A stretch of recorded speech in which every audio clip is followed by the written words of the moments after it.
Welcome. I'm Sebastian Mahfood, and you're listening to WCAT Radio, the on-air wing of En Route Books and Media, bringing you the dulcet sounds of Catholic wisdom. Hello, this is Ray Gerard. Welcome to another edition of St. Paul's Letters to America. This is the program that raises the question, what if St. Paul were alive today to write a letter to America? What would he say? Well, this is the program where we also believe that we know exactly what he would say if he were here. He would tell us exactly the same things that he told people 2,000 years ago in the Mediterranean world. Why? Because what he wrote is timeless. What he wrote included truths that are timeless. St. Paul, if he were alive, would talk to us about things that we need to know. And that's what we do on this program. We talk about two things. We talk about things that people often say never to talk about at the same time: religion and politics. Can religion be divorced from politics, or should it not be included in our politics? That's what we talk about. We're told that religion has to be separated from politics, from basically society, from our daily lives in and amongst each other, and how we relate to others in our society, in community living. Well, the Christian view is that you cannot divide people in half. You cannot divide the world in half. And that is why we believe that what St. Paul writes is important for us not just to hear in terms of our personal, private lives, but in our lives in and amongst ourselves, in our jobs, and in so much else as we go about, living our lives in the world. That's why we believe his letters are important to be heard by us as Americans today. And so we'll talk about religion and politics. We'll talk about societal issues in the context of one of St. Paul's letters. And as we go about this, we always bear our motto in mind: love and kindness through the light of truth. And hopefully that is what we're going to do here today. Our subject for today, the effects of agnosticism. Our subject for today is our society, a world in which we are just going along, where we discuss our issues, we deal with our issues in our society without first answering the question, well, what about God? We just try to go along without answering that. We put that question aside until later, and we'll decide our issues of societal importance anyway. We'll just go along without having to answer this other question first. And we'll discuss a number of different avenues in which this comes up. But first, to get started, how about a letter from St. Paul? This one, its first letter to the Corinthians. As I say, this could just as easily have been written to us in America here today. And he says to the people at that time, and he says to us, "For I handed on to you as of first importance what I also received, that Christ died for our sins in accordance with the Scriptures, that he was buried, that he was raised on the third day in accordance with the Scriptures, that he appeared to Cephas, then to the 12. After that, he appeared to more than 500 brothers at once, most of whom are still living, though some have fallen asleep. After that, he appeared to James, then to all the apostles. Last of all, as to one born abnormally, he appeared to me. But if Christ is preached as raised from the dead, how can some among you say there is no resurrection of the dead? If there is no resurrection of the dead, then neither has Christ been raised. And if Christ has not been raised, then empty too is our preaching, empty too your faith. Then we are also false witnesses to God, because we testified against God that he raised Christ, whom he did not raise, if in fact the dead are not raised. For if the dead are not raised, neither has Christ been raised. And if Christ has not been raised, your faith is in vain, and you are still in your sins. Then those who have fallen asleep in Christ have perished. If for this life only we have hoped in Christ, we are the most pitiable people of all. Why that reading? Why that reading? Powerful reading. A powerful reading, to be sure. Christ has died. Christ was raised from the dead. Christ appeared to Peter. Christ appeared to 500. Christ appeared to James. Christ appeared to Paul. Christ appeared to all the apostles after he died. He rose from the dead. How often in our daily lives do we remember that? How much is this truth central to how we look at things? Or do we just go along today trying to decide questions in our society, trying to decide different claims on who is right, without remembering this simple fact? And does this simple fact make a difference in how we would make those decisions? And what we're going to talk about today is, in fact, that yes, not only would it make a difference, it makes all the difference. We have to remember this truth that St. Paul reminds us of. Why? It is the central moment in all history. If we lose sight of this, we lose sight of our place in the world. We lose sight of the meaning of our lives. And if we lose sight of those core principles, those core ideas, how can we go about deciding anything with some hope of doing it correctly? If those principles are true, if Christ died, if he was raised from the dead, if he is in fact God, that defines who we are. All right, let's take a look at this a little bit, shall we? How about a personal example? A simple little personal example. The other day, a couple days ago, I was outside an abortion clinic in downtown St. Louis. I was participating in the 40 Days for Life endeavor. That program, if you're not familiar with it, is one where in, oh my goodness, I don't know how many cities and how many countries around the world, the numbers are staggering, but a huge number of cities, in the U.S., huge number of countries, there is this program where during Lent, on each day during Lent, people will stand outside abortion clinics, not to accost people, not to block people as they're trying to make their way into the clinic, but to simply stand there, to be a reminder that there is a God in this world, to serve as a reminder that people believe in these things that St. Paul talked about,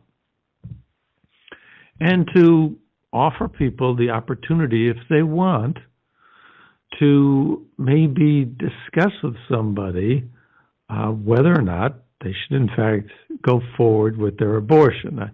At the facility, the local group that I was involved with had these little signs standing up, these little stand-up signs on the sidewalk, talking about free ultrasounds. There was an offer extended to everyone who might want one for a free ultrasound. Why? Simply because if somebody contemplating an abortion can hear a heartbeat, can see the little child inside them, often that is more than enough to change their minds. And why? Because they're allowed a glimpse of the truth. They're given more information, not less. If abortion was a good thing, why should anybody oppose an ultrasound? If it's just a blob of tissue, it's not going to change anybody's mind about anything. Why should this not be offered? So it's an endeavor that is participated in by many out of kindness, out of love, and so it's just an offering. In any event, I was standing outside an abortion clinic with a bunch of other people, and a young man, looked like maybe late 20s, early 30s, came walking down the sidewalk, and he actually sort of shouted at me, "You'll never overturn this. You'll never make it illegal." So I approached him. It was kind of curious as to why he was shouting this in the way he was shouting it. To some extent, there was a hostility there. On the other hand, it also seemed like a calling out. You know, this is all very subjective. Who knows? I could be right. I could be completely wrong. But it seemed like he was inviting, like I said, a calling out and inviting for someone to take him up on this. So I approached him, and I asked him a very simple question. He reiterated what he said, that, well, you guys are wasting your time. You're never going to overturn, abortion, you're never going to make it illegal, so why even bother? And he said then, voluntarily, he also said, hey, look, I agree with you to the extent that, look, I don't believe in abortion. Personally, I'm against abortion, but I also believe in a woman's right to choose. That famous, well-worn argument, hey, personally, I don't agree, but, hey, legally speaking, women have a right to choose, et cetera, et cetera. So I said to him, do you believe in God? And he paused, didn't have a ready answer, said something along the lines of, well, maybe, I don't know, something along those lines. And then I said, well, do you believe you have a soul? Do you believe you have a soul? And I don't know that he was ready, for questions quite like that. If I had, come back at him with, something along the lines of, well, does a woman have a right to choose? It's really another person. Is it just simply her right? If I engaged in the political discussion with him, I'm sure he probably would have had some answer available, readily available to extend back. But I don't know that he was ready for this. But of course, this makes all the difference, does it not? Does it not? I mean, I started out by saying, hey, St. Paul is telling us Christ rose from the dead. There is a God. He came to us out of love. We need to remember this. Does that not make a difference? In any event, this gentleman who was so willing to loudly express his opinions on the subject of abortion, then all of a sudden now didn't have an opinion that he could forcefully offer about the questions that I was asking, which are really simple, basic questions. And they go to the idea, they support the idea that, hey, are we not getting ahead of ourselves if we try to answer societal questions without first answering some basic questions? If there is a God, does it not make a difference how we're going to decide moral issues? Well, it makes a huge difference. If there is no God, we can decide anything we want. We can decide to kill babies. We can decide to let babies live. It doesn't matter. If there is a God, well, now, that's completely different. Now we have to ask, well, what would God want? Now it's not just simply, what do we want? Now it's not just simply, what would suit us? But what would suit an almighty creator who sent his son to suffer and die for our sins? I mean, it's an entirely different perspective. In any event, to carry the story forward a little bit further, he basically said something to the effect that, look, I don't know the answers to these questions. I'm open. I don't remember exactly his words, but he said something to the effect that, look, I don't know, but I'm open.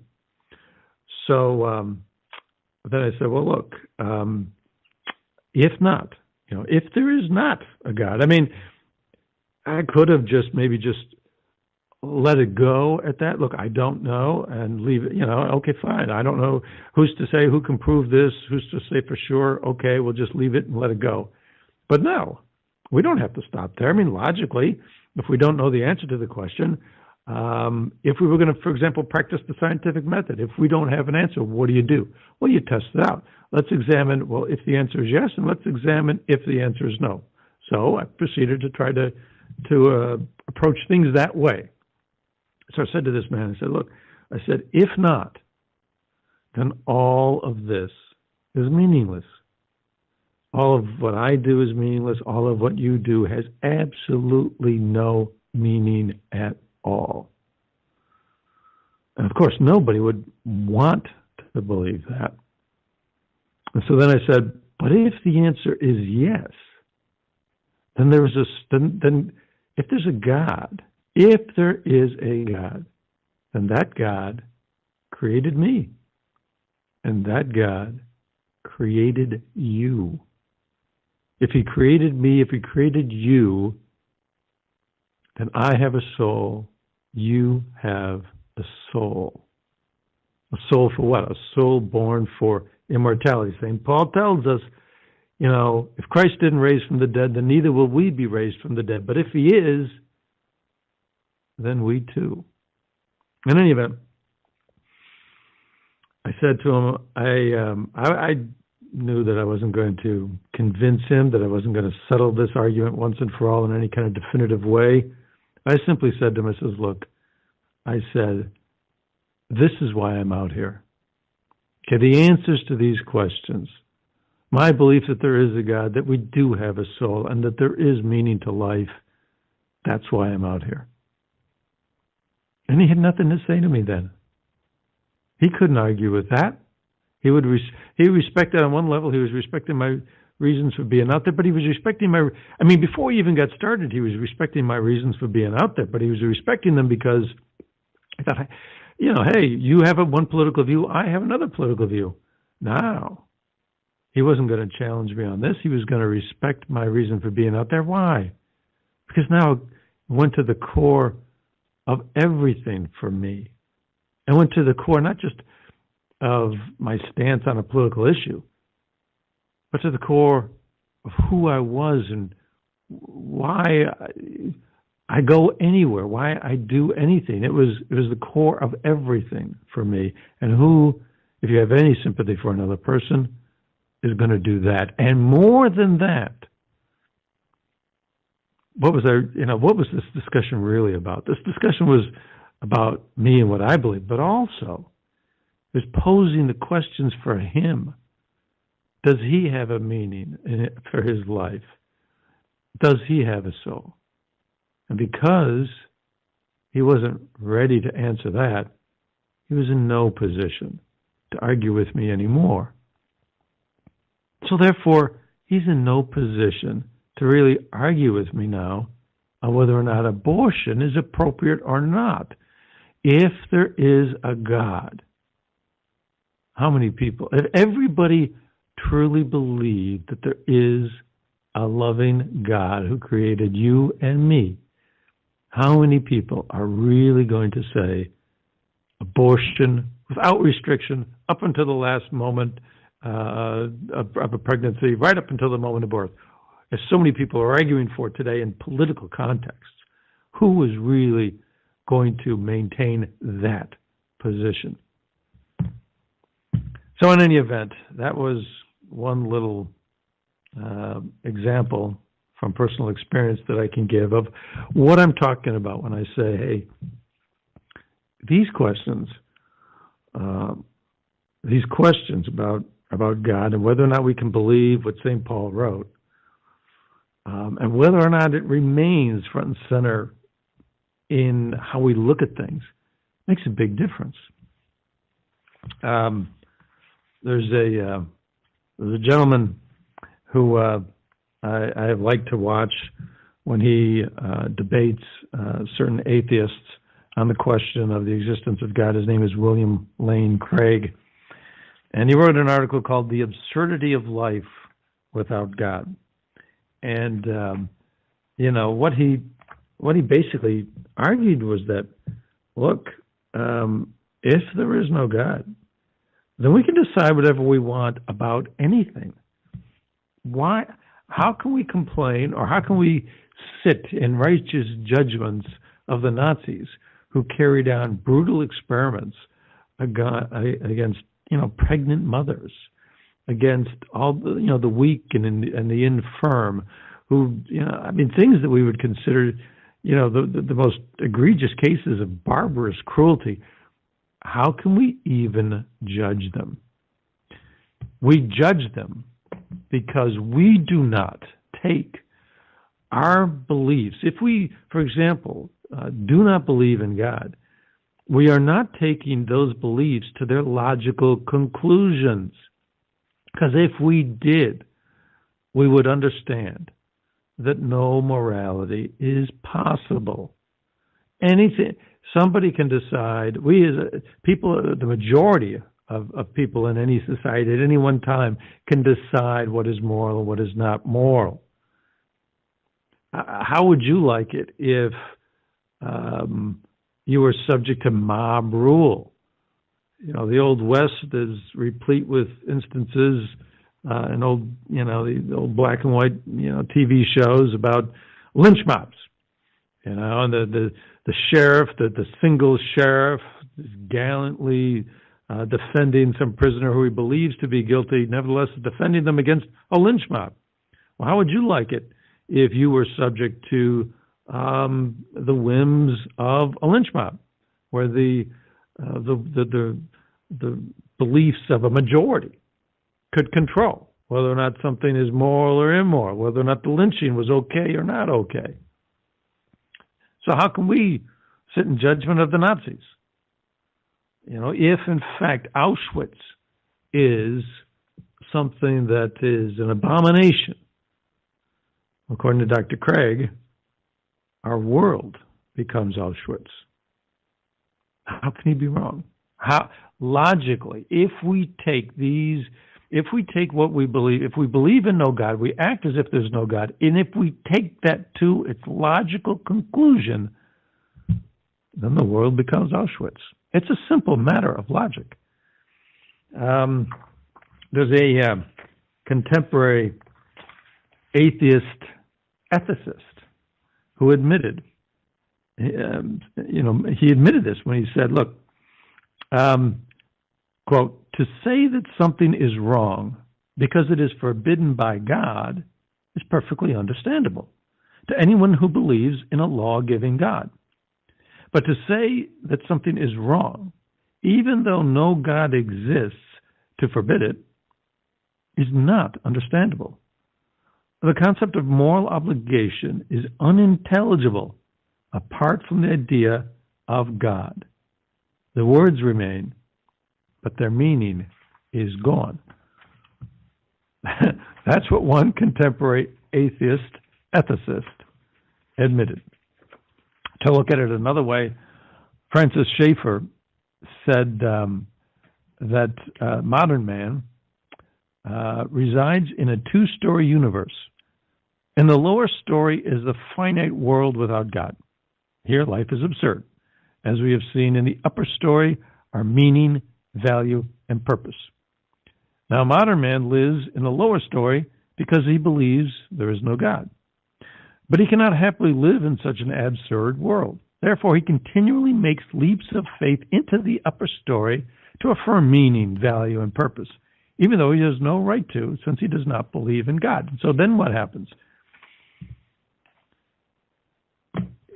Then what happens? We have a situation where people like my friend, this gentleman I met on the street, who probably would call himself an agnostic. I don't want to put words in his mouth, but let's just say, for the sake of argument, that he would say that he was an agnostic. Doesn't believe in God. Doesn't maybe not believe in him, but doesn't believe in him either. And he still, is trying to decide questions of morality. So what's he doing? He is according rights to a woman to choose. Well, how does he do that? How does a woman have some right? How? Why?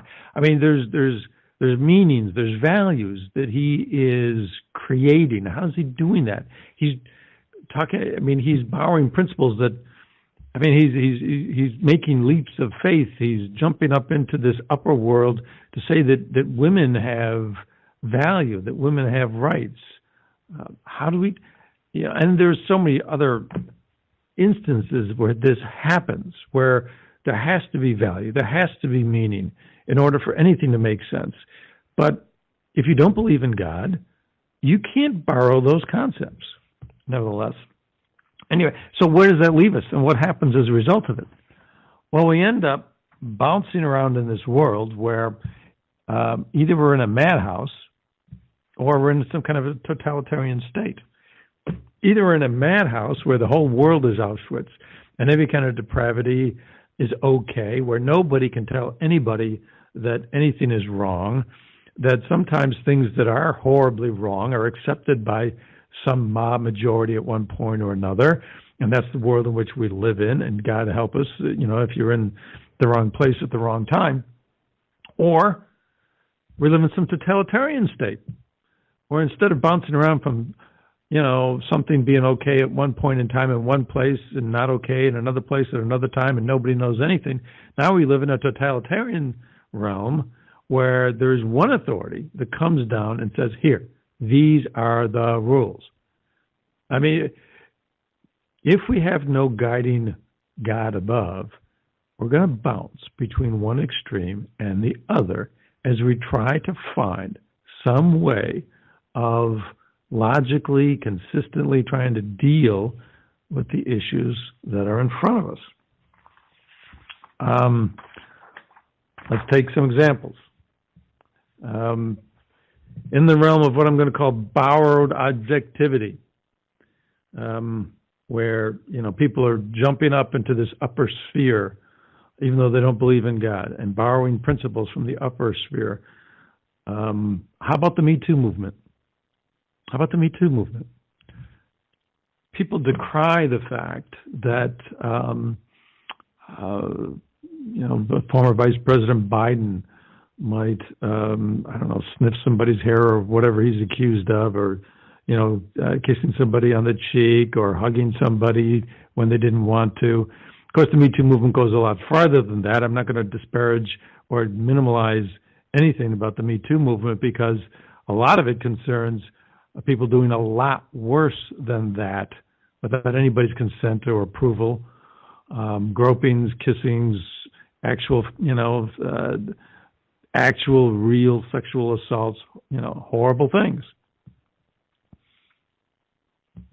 But how can anybody complain about those things?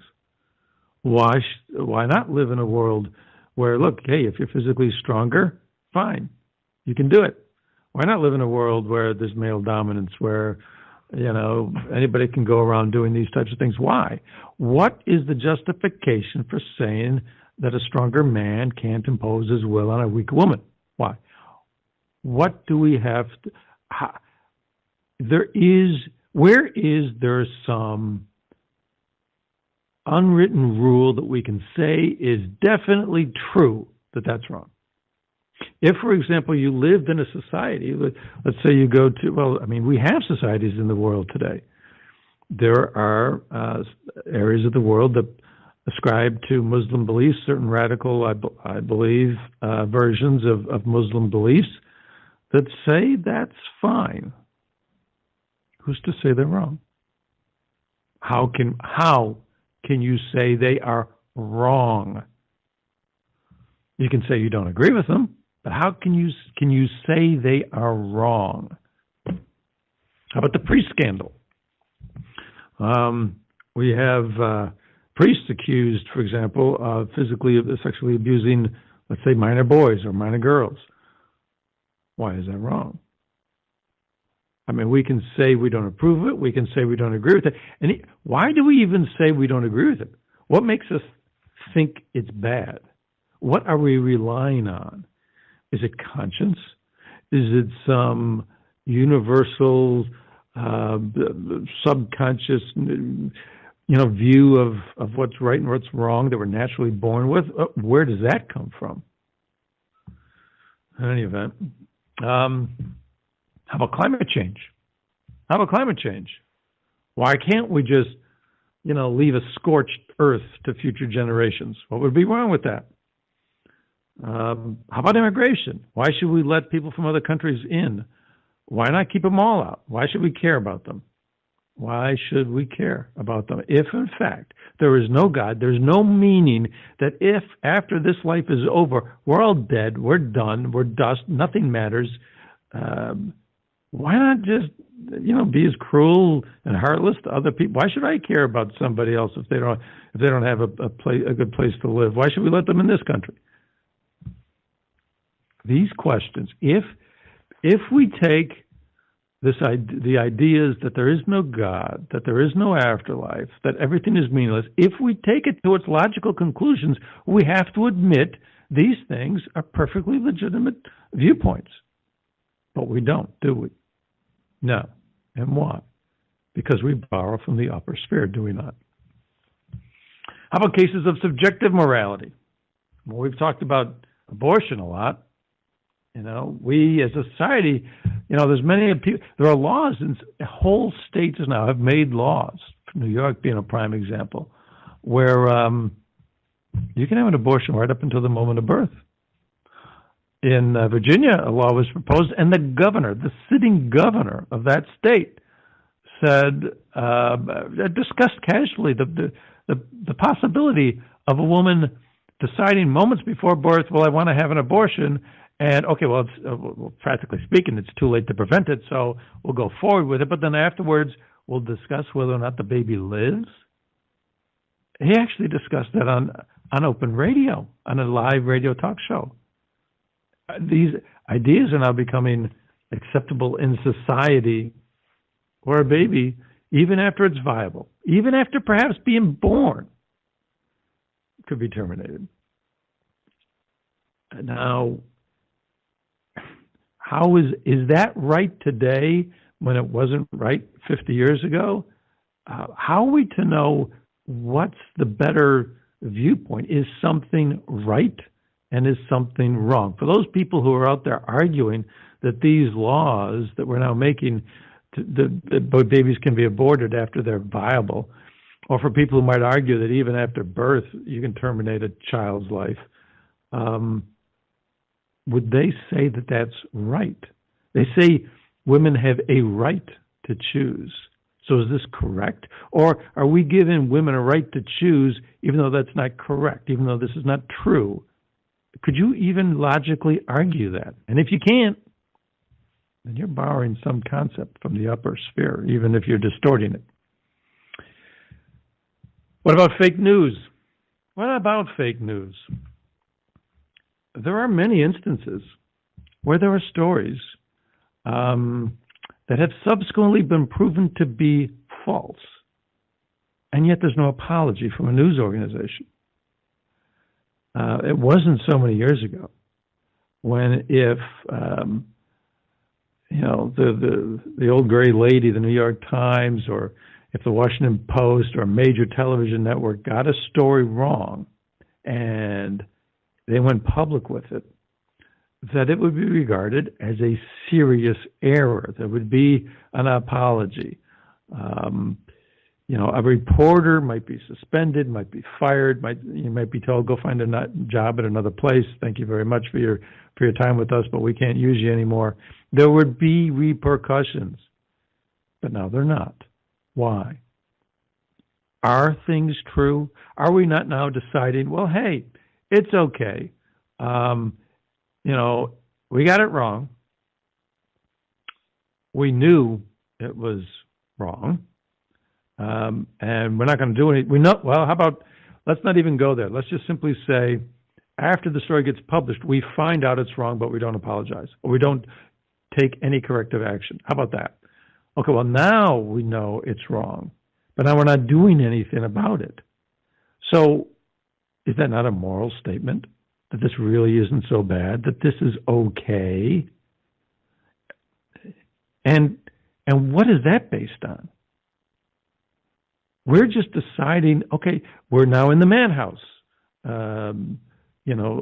sphere of things, where something's okay one time and it wasn't okay before, or, maybe it's okay if it's being used against somebody you regard as a political opponent, but you're not going to use it against somebody who you regard as a political friend.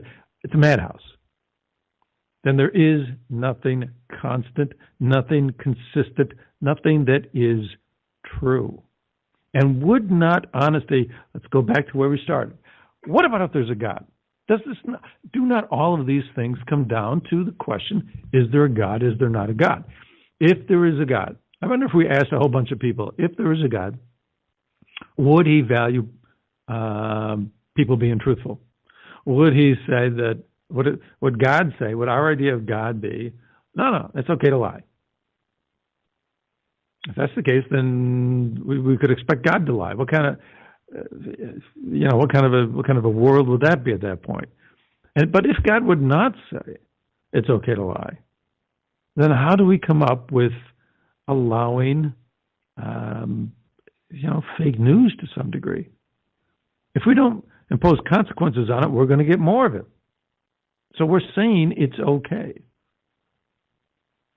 How is that anything but subjective morality? Well, in any event, there are more. You can talk about campus free speech is another one. Okay, so campus free speech. Speech codes. There was a university recently, there's a story about a university that first tried to impose and then backed off on a speech code. Why should there be a speech code? Well, because certain speech is considered wrong. It's considered hateful. Twitter suspends people all the time because, Twitter or Facebook will suspend people all the time because, and a lot of times they're expressing Christian viewpoints, but they'll suspend people because there's speech that is hateful or violent. If you talk about abortion, for example, it's often considered too violent. So people are making judgments. Judgments. Based on what?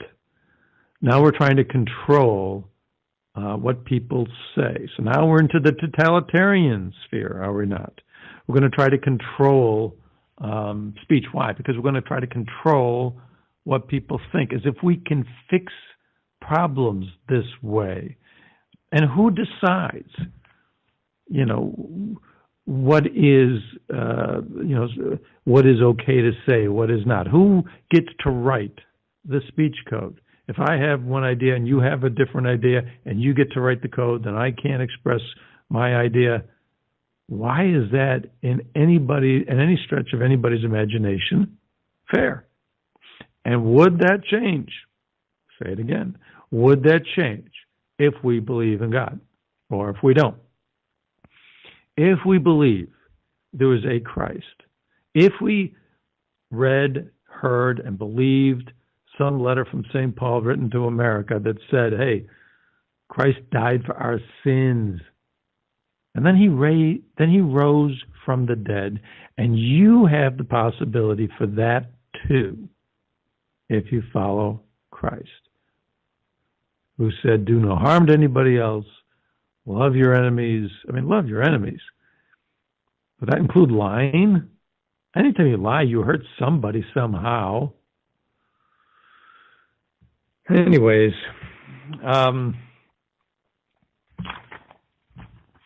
there are, and then we can go to the cases. Forget these cases. How about cases where not just bouncing around between either a madhouse or a totalitarian state. Besides just trying to draw a line between objective morality, a real truth morality that comes from God, and some subjective morality where we just decide whatever we want when we want. How about, cases in our society today where we can see self-contained inconsistencies? If, in fact, we're bouncing around in some madhouse world where subjective morality is argued or fought for in certain cases, we're going to end up being inconsistent at one time or another. Can we find examples where that's the case? Oh, that's not hard. How about let's take instances of national security. Now, I don't know, politically where you're going to be on this particular question. You can be somebody who supports the presidential candidate on the Democratic side from 2016, Hillary Clinton, or you can be somebody who supports the Republican candidate that year, on the Republican candidate that year, Mr. Donald Trump. You can support one, you can support the other, but whether you do or whether you don't, it would seem to me that what cannot be argued is that a double standard has been imposed in regard to threats to our national security presented by each one of these candidates, or alleged with regard to each one of these candidates. With regard to Ms. Clinton, the then director of the FBI, Mr. Comey, testified to Congress that there were at least some cases, where national secrets were probably acquired by foreign governments.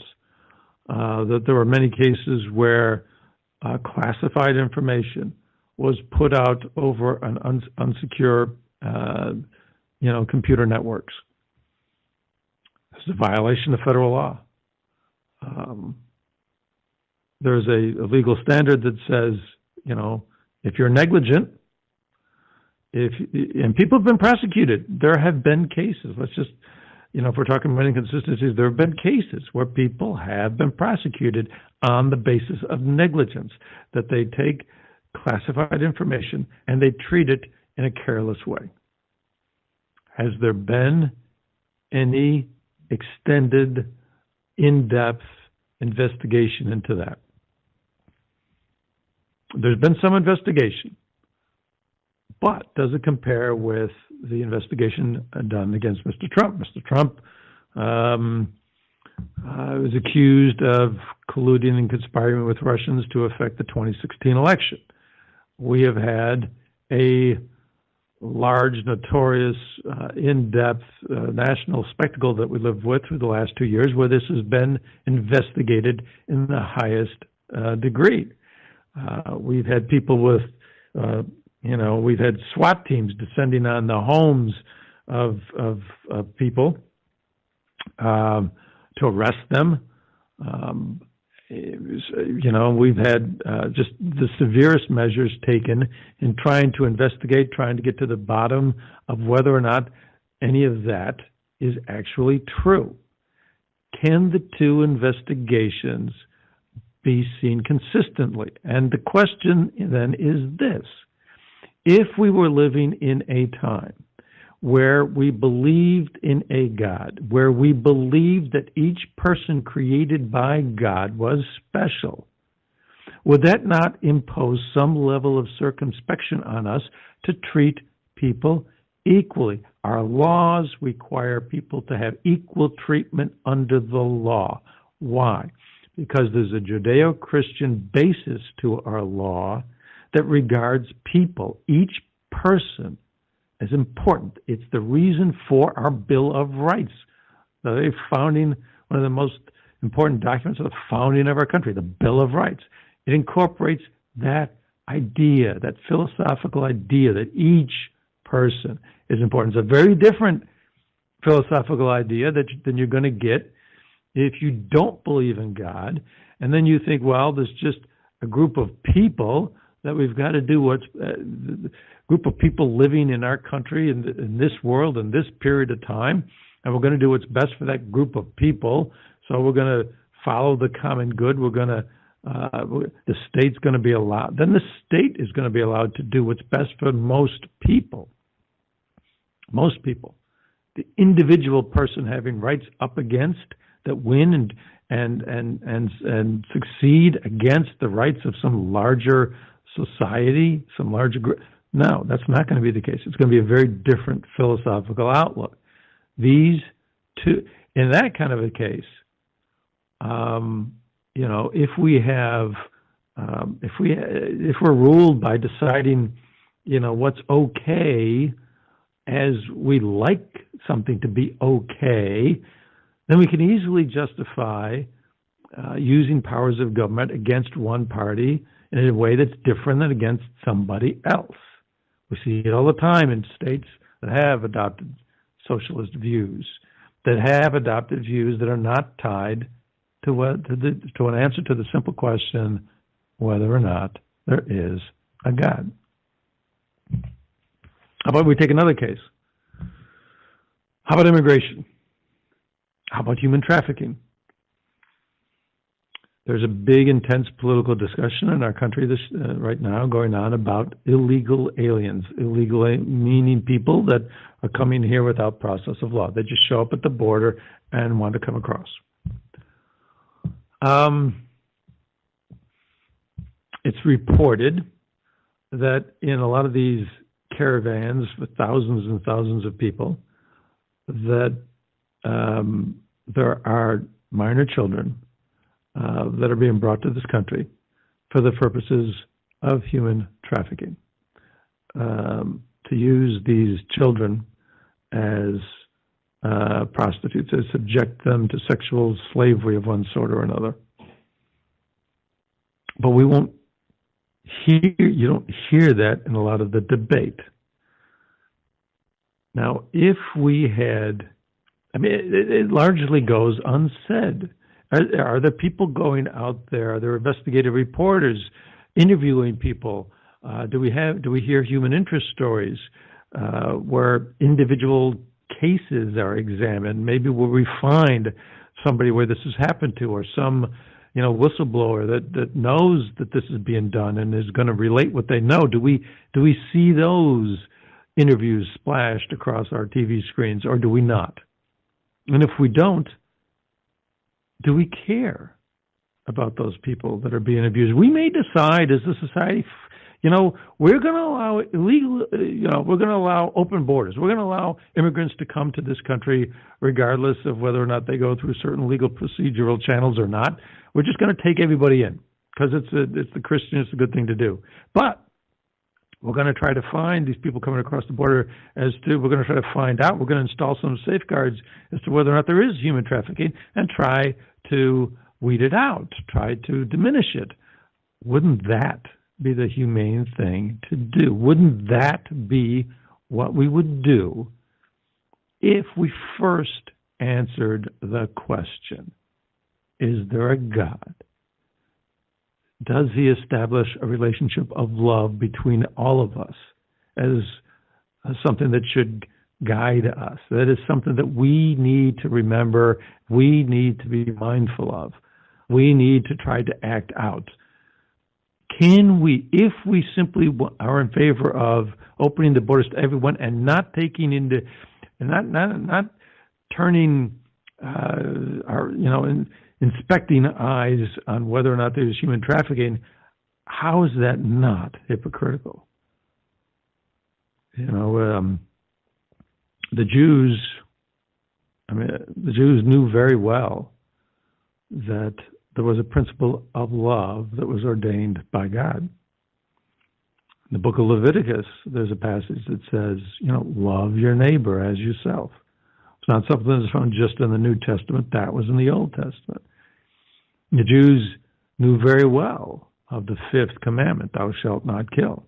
That's why they told Pilate, look, we can't crucify this man, but you can do it for us. Now, how is that? Well, we have a law that says we can't condemn somebody to death, so we're not going to do it. But we're going to ask you, we're going to yell at you, crucify him, crucify. How is that not, in fact, violating your law? Is that little technicality going to be sufficient to absolve you of all responsibility? Are you really abiding by your law not to kill someone? Of course not. How are we, in a similar way, we're not talking about killing people, but I mean, just in terms of sexual human trafficking, how are we not similarly hypocritical if we stand by and watch this happening without trying to do what we can to eliminate it or minimize it? Somehow, at least try to minimize it. How about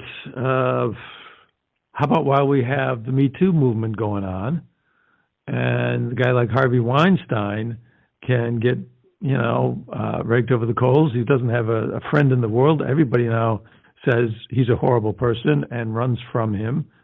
And yet, there's a lieutenant governor in Virginia who has been accused, not by one, by several people, of rape.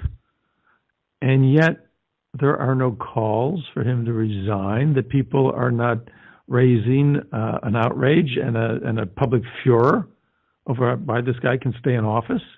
Do we even care anymore? Is this not hypocritical? Are we not in the madhouse now? We can have a totalitarian Me Too zero tolerance level for certain things. If somebody, gets accused, they have to be fired. And then yet for other people, no. And we're not going to care. So now we're in the madhouse situation. And so we bounce back and forth. Zero tolerance, we don't care. One versus the other. How does any of this make sense? And it doesn't make sense if we believe in a God. If we believe that there is someone that establishes truths, that some things are true and that some things are not. If we believe in a God where there is an afterlife. If we believe that Christ was raised from the dead, then there is another life for us as well. And if so, otherwise, why did he even come? He came to allow it for us as well. Christ was seen by 500. Do we believe it? He was seen by James. Do we believe it? He was seen by Peter. Do we believe it? He was seen by the apostles. Do we believe it? Seen by Paul. Do we believe it? We cannot engage in social discussions where, I'm personally against this, but I believe someone's got some rights to something or other. We cannot say, well, it's okay to have, all kinds of immigration because it's being kind to these people when we don't even care whether or not there's human trafficking. We can't do both things. We can't take two sides of one question. We can't be hypocritical and inconsistent. We either believe or we don't believe.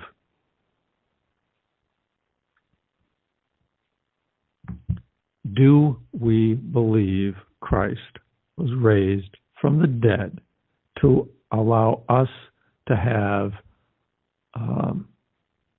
eternal life? If so, then we have to believe what he said. We have to believe his teachings on love. We have to believe his teachings on honesty. We have to believe in his teachings against hypocrisy. We have to judge things in the context of that. We have to believe. We can't believe some of the time. That doesn't work. We have to answer the question first. Is there a God? Then we can answer questions of morality. We can't just go along. We'll decide that later, but in the meantime, we'll decide all these other questions of morality and what's right, what's wrong. No, it doesn't work. It cannot work.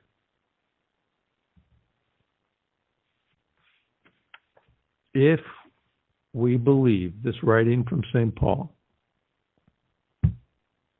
Christ was raised from the dead. He was seen by hundreds of witnesses. then we have to take that to its logical conclusion. We have to run that out where it goes. And if we do, so many questions that we have in our society become very clear. So many things become so much simpler. That is a message that America would do very well to hear. And it's a good message. It's a redeeming message. It's a joyful message. It's a hopeful message. It's a message that everybody should want to hear. And at least for today, we're glad that you are hearing it. We hope that this program has been interesting, been fruitful in some small or perhaps maybe even not so small way, but at least in some way that it's been useful. We thank you for listening. We wish all the blessings of God above on you, and we hope that you'll join us again. This has been Ray Gerard. Thank you and God bless.